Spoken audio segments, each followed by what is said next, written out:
Session of KCC tutorials. तो बच्चों आज हम 9th साइंस 1 का first lesson law of motion का आखिरी पार्ट सीखने जा रहे हैं। अब इस ए पार्ट से शुरुआत होते ही law of conservation of momentum में। पिछले पार्ट में हमने सारे Newton's law of motion 3 law जो है उनके बारे में पढ़ा था। अगर आपने वो वीडियो अभी तक नहीं देखा होगा तो प्लीज वो भी वीडियो देख लीजिए। So let's start law of conservation of momentum. तो जब एक वस्तु दूसरी वस्तु को अपना मोमेंटम यानी कि चेंज ऑफ मोमेंटम हो जाता है तब क्या एक्चुअली फॉर्म होता है वो देखते हैं। Suppose object A of mass m1, एक ए ऑब्जेक्ट है और एक बी ऑब्जेक्ट है। ए का मास है m1 और बी का मास है m2। ए की इनिशियल वेलोसिटी है u1, बी की इनिशियल वेलोसिटी है u2। ये सब मैं यहाँ पे एक टेबुलर फॉर्म में देने वाला हूँ, देख लो। Okay, then according to formula of momentum, momentum का फॉर्मूला क्या होता है?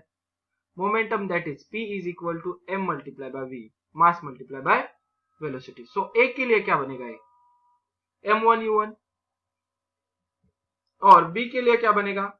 m2 u2।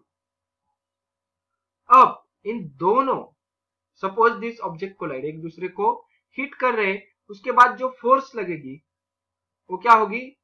a due to b, यानी कि b ने a पर कितनी फोर्स लगाई है? F1, और its velocity will become v1 और उसकी फाइनल वेलोसिटी आफ्टर कोलिजन क्या हो गई? v1 चेंज हो जाएगी, फाइनल वेलोसिटी v1 होगी। तो momentum of a after collision, hit होने के बाद क्या आएगा? मास तो बदलेगा नहीं मगर वेलोसिटी उसकी चेंज हो गई थी, v1 बन गई, u1 की जगह v1। According to Newton's third law, क्या कहता है third law? Every action has equal and opposite reaction. So b, change in momentum of b क्या आएगा? m2 v2।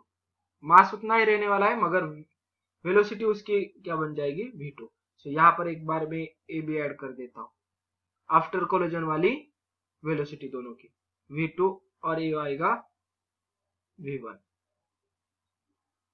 तो अब तक का जो a पूरा था वो आपको समझ में आ गया है। अब a इरेज कर देने वाला, जितने सारे पॉइंट्स मैंने अंडरलाइन कर दिए वो आपको हाईलाइट करके लीजिए। अब देख लो नीचे क्या है। द मोमेंटम ऑफ बी, नहीं, दोनों की फोर्स, ये तो सेंटेंस हो गया। दोनों की force F2 is equal to minus F1, यानी कि A ने जितनी फोर्स लगाई थी वो is equal to minus B ने जितनी लगाई होगी वो। फोर्स क्या होती है? Mass multiply by acceleration. So m2 और a2 minus sign as it is m1 a1। अब a के लिए आप ये फॉर्मूला मालूम है, what is the value of a? v minus u divided by t। So a2 की जगह क्या लिखेंगे हम? v2 minus u2 divided by t, और a1 की जगह क्या लिखेंगे हम? v1 minus u1 divided by t। अब दोनों तरफ डिवाइडेड बाय t है, कैंसिल कर दो, क्या आ गया? m2 in bracket multiply by v2 minus u2 m1 multiply by v1 minus u1। m से मल्टीप्लाई कर दो, m multiply by m2 multiply by v2, m2 v2, बीच वाला minus sign m2 u2। Again same here, minus m1 v1, तो minus m1 v1 आ गया, और then a वाला माइनस और a वाला माइनस क्या हो जाएगा? प्लस। सो यहां पर आ गया प्लस m1 u1। इसके बाद क्या करना है देख लो, यही हमें अब v1 एक साइड को लेना है और u1 एक साइड को लेना है। तो क्या करेंगे? a u1 है माइनस वाला, वो राइट में जाएगा तो प्लस बन जाएगा। सो m1 u1 यहां पर रख देता हूं मैं, ये वाला v तो उधर जाने वाला है, माइनस का क्या हो जाएगा यहां पर? Plus m1 sorry m2 u2, then m2 vt यहां पर, और ये जो माइनस वाला है वो लेफ्ट की तरफ जाएगा तो भी प्लस हो जाएगा, m1 v1। आ गए समझ में? तो द मैग्नीट्यूड, इसके ऊपर से हमें क्या समझ में आता है? The magnitude of total final momentum, final momentum जितना था उतना ही इनिशियल मोमेंटम रहने वाला है। आ गए समझ में? 10 no external force is acting on two object then there is total initial momentum is equal to the total final momentum. यानी कि जब दो बॉडीज पे, ये दो बॉडीज थे ना, इनके ऊपर एक दूसरे के अलावा कोई भी दूसरी फोर्स एक्ट नहीं हो रही हो, तो जितना फाइनल मोमेंटम रहेगा उतना ही इनिशियल मोमेंटम होगा, नहीं तो जितना इनिशियल होगा उतना ही फाइनल होगा। This statement is true for any number of object, यानी कि 2 ऑब्जेक्ट्स ले लो, 3 ऑब्जेक्ट्स ले लो, 4 ऑब्जेक्ट्स ले लो, कितने भी ऑब्जेक्ट्स आप बढ़ा सकते हो, मगर उसका अगर एक्सटर्नल फोर्स नहीं है, नो एक्सटर्नल फोर्स, तो जितना इनिशियल मोमेंटम रहेगा उतना ही फाइनल मोमेंटम रहेगा। सो इसलिए ये आप हमें law of conservation of momentum आ गया, that is when no external force act on two interacting object their total momentum remain constant। total momentum यानी कि initial and final momentum equal आ रहा है, यानी कि उसका momentum constant आ रहा है, it does not change, it change नहीं होता। then आगे देख लो हमें क्या दिया है, this is corollary to Newton's third law of motion, the momentum is unchanged after the collision। क्या होगा corollary इसका, the momentum is unchanged, momentum change नहीं होगा आफ्टर द कोलिजन, यानी कि कोलाइड होने के बाद, एक दूसरे को धड़कने के बाद, हिट करने के बाद, the momentum get redistributed during the colliding object. Redistribute यानी कि एक दूसरे को वो अपना मोमेंटम दे देते हैं, फर्स्ट ऑब्जेक्ट देगा दूसरे को, दूसरा ऑब्जेक्ट देगा फर्स्ट ऑब्जेक्ट को। The moment of one object decrease while the other object increase, एक ऑब्जेक्ट का जितने से डिक्रीज हो रहा है उतने हिस्से ही सेकेंड का इंक्रीज हो जाएगा। Thus we can state the corollary। अब ऊपर वाले स्टेटमेंट का corollary देख लो, when two objects collide, जब दो ऑब्जेक्ट एक दूसरे को हिट करते हैं, the total momentum before collision is equal to the total momentum after collision। जितना collision के पहले, एक दूसरे को धड़कने के पहले जितना मोमेंटम था उतना ही बाद में रहेगा। In order to understand this principle, let us consider the example of bullet fired from gun। अब बुलेट हम फायर कर दिया हमने गन से, तो क्या हो जाएगा, when a bullet of mass m1 fired from the gun of mass m2। First one क्या है, बुलेट जिसका मास m1 है, और सेकेंड है गन जिसकी मास m2 है। Its velocity become v1, m1 की v1 बुलेट की, तो बुलेट के लिए क्या आएगा, m1 v1। Before firing the bullet both the gun and bullet are at rest.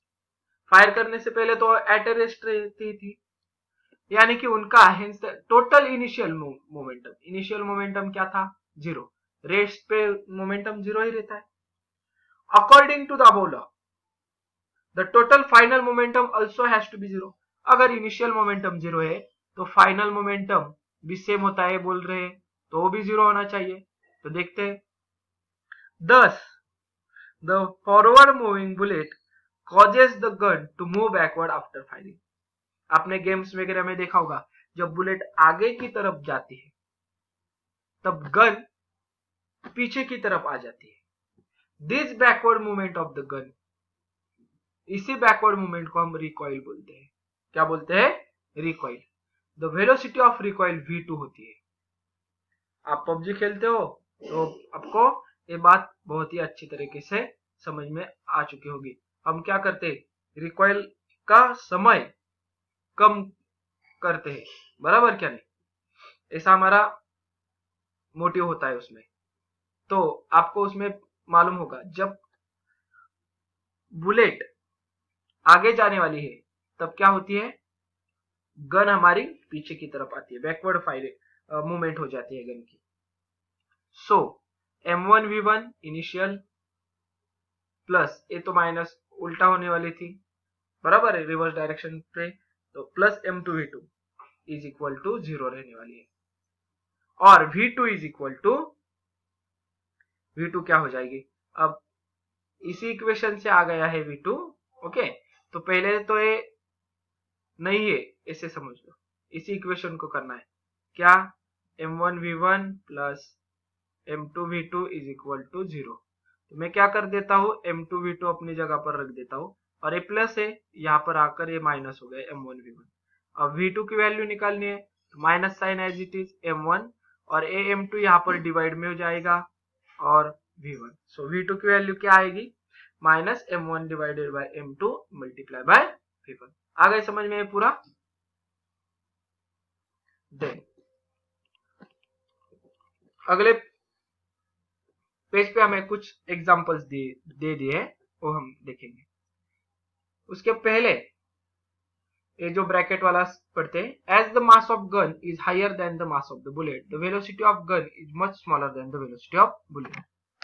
अब बुलेट का मास तो बहुत ही कम होता है और गन ज्यादा, यानी कि गन का मास ज्यादा है, बुलेट का मास कम है। ओके, सो इसके वजह से मोमेंटम तो एक ही सेम रहना चाहिए, तो इसका वेलोसिटी कम आता है और बुलेट की वेलोसिटी ज्यादा होती है। ओके, ये समझ में आ गया आपको। The magnitude of momentum of bullet and that of the gun are equal. तो इनका क्या होगा, एक बड़ा वाला m मल्टीप्लाई बाय छोटा वाला m जितनी होगी, इसे बोलते हैं हम x वैल्यू आ जाएगी, तो उतना ही छोटा वाला m और बड़ा वाला m जितना मोमेंटम होगा बुलेट का, वो भी सेम आ जाएगा। ये दोनों क्या आएंगे, इक्वल ही आएंगे, मगर क्या होगी उनकी direction opposite. Thus the total momentum is constant। ये क्या आ गया, टोटल मोमेंटम कांस्टेंट आ गया। Total momentum is also constant during the launch of the rocket। और जब रॉकेट की बात करेंगे तब भी टोटल मोमेंटम सेम ही आने वाला है। तो आशा करता हूं अब आपको लॉ ऑफ मोमेंटम आ गया होगा समझ में। तो अब हम एग्जांपल्स की तरफ जाते हैं, देख लो। तो अब हम एग्जांपल सॉल्व करते हैं, देख लो। फर्स्ट एग्जांपल है the mass of cannon. Cannon का मास है m, that is 500 kg। It recoils with the speed, यानी कि v दिया है 0.25 मीटर पर second. What is the momentum, momentum क्या होता है देख लो, p is equal to momentum, p is equal to mass multiply by velocity. So 500 multiply by 0.25। क्या कैसे करना है देख लो, आपको मल्टीप्लिकेशन दिखाता हूं। 500 मल्टीप्लाई बाय 25, सिंपली आपको क्या करना है, 25 मल्टीप्लाई बाय 5, इसका ही आंसर ढूंढना है। Then 2 0 as it is.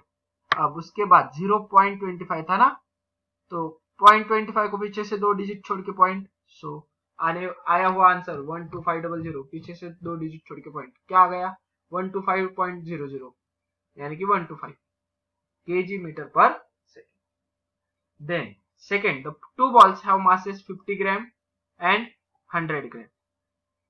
Ball 1 ball 2 क्या है 50 ग्राम और ए वाला बॉल 2 है 100 gram. They are moving along the same line in the same direction. Velocity कितनी है, पहले वाले की 3 मीटर है, दूसरे वाले की 1.5। सो m1 इज 50, 50 को हम 1000 से डिवाइड कर देंगे तो 0.05 आएगा। m2 100, 100 को 1000 से डिवाइड कर दो 0.1 आ गया। सब केजी में कर देंगे इसलिए 1000 से डिवाइड कर दिया। Velocity that is initial velocity u1 3 और u2 1.5। आगे they collide each other and after collision first ball move with the velocity. अब पहले बॉल की वेलोसिटी हो गई 2.5 और सेकेंड की after calculate the velocity of other ball after collision, v2 हमें फाइंड आउट करना है। तो कैसे करेंगे देख लो, लॉ ऑफ मोमेंटम सीखा था हमने, लॉ ऑफ कंजर्वेशन मोमेंटम क्या था, तो जितना total initial momentum is equal to total final, जितना इनिशियल होगा उतना ही फाइनल होगा। तो इनिशियल के लिए क्या आएगा देख लो, m1u1 और m2u2 फॉर मास बॉल ए और फॉर बॉल सेकेंड, उतना ही फाइनल में भी होगा m1v1 मल्टीप्लाई बाय m2v2 और उनका भी एडिशन। तो सिंपली हमको क्या करना है, m1 तो 0.05 मल्टीप्लाई बाय पहली वाली u1 थी 3, 0.1 को 1.5 से मल्टीप्लाई कर देना है। सब वैल्यूज हमारे यहाँ पर है m1 m2 u1 u2। उसके बाद m1 m2 अगेन वही ऊपर वाले यूज करने 0.05 और 0.1। v1 मालूम है हमें 2.5, v2 फाइंड आउट करना है। तो कैसे करेंगे, पहले 3 5 जा 15, 2 डिजिट पीछे से छोड़ के पॉइंट, 2 डिजिट छोड़ के पॉइंट 0.15, 115 जा 15, इसका एक पॉइंट और इसका एक पॉइंट, कितना आ गया 2 पॉइंट। देन 5 मल्टीप्लाई बाय 25 कर दो, 125 आ जाएगा। इसके 2 डिजिट्स पीछे से और इसका एक, कितने हो गए 3 डिजिट छोड़ के पॉइंट, और 0.1 multiply by v2 as it is रहेगा।